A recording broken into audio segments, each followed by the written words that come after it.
کیا اس شخص یعنی مولا کائنات کے علاوہ کوئی اور بھی تمہاری تصدیق کر سکتا ہے؟ یہ جواب دیا، یہ کہہ رہے ہیں مولا رسول سے وہ کہ یہ ان کے علاوہ بھی کوئی اور گواہ پیش کرو۔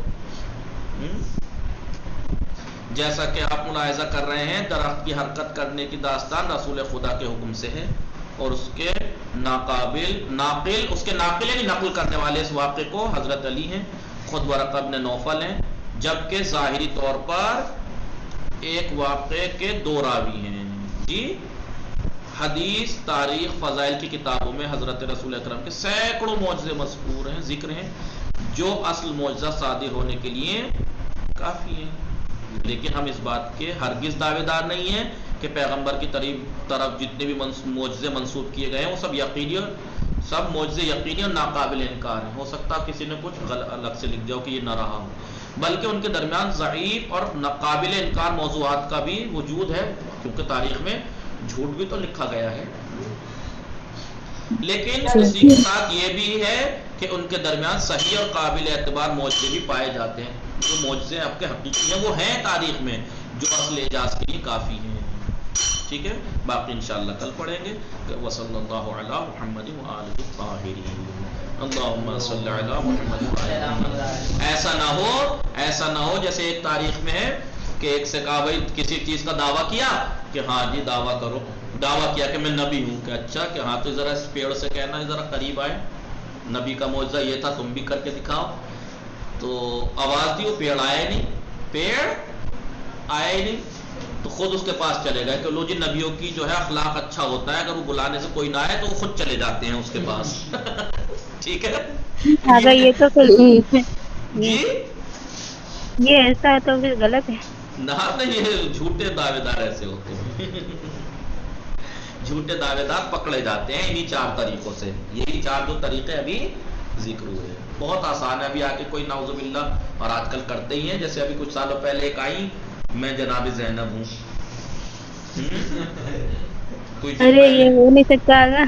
جی ارے آوا شاید ایران میں بھی نا جی ایک صاحب آئے کہ میں آخری امام، آخری جی امام ہوں، ٹھیک ہے میری بیعت کچھ کرو۔ دلائل ہے، کچھ ان کے نشانیاں ہیں جس کی وجہ سے پہچان، ایسے کیسے کسی کو نہیں وہی میم، وہی تو کہہ رہا ہوں کہ یہاں جو طریقے دیے ہیں انہی طریقوں سے پکڑا جا سکتا ہے، کہ ایک جی طریقے، چار طریقے ہیں، اس پہ پہلے طریقے میں پکڑا جاتے ہیں بعض تو، جب مولا تو جیسے انسان تو پہلے طریقے میں پکڑے جائیں گے کہ اس کی زندگی اٹھا کے دیکھ لیجئے۔ اب ایک انسان جو دعویٰ کر رہا ہے آ کے، اس کی زندگی دیکھ لیجئے، کتنے جھوٹ ملیں گے، بولتا ہوا ملے گا، کتنی غیبتیں کرتا ہوا ملے گا، کتنے عیب لگاتا ہوا ملے گا، یہی پکڑا گیا ہے تو جھوٹ بول رہا ہے، کیونکہ اس دور میں شیطان بھی اپنی جو ہے طاقت پر پوری ہے، پورا جی جوڑ وہی تو لگائے کہنا چاہ رہا ہوں۔ تو یہ چار طریقے ملاک اور معیار ہیں آپ کے سامنے، ان سے پرکھ لیجئے گا۔ وصلی اللہ علی محمد وآلہ الطاہرین، اللہم صل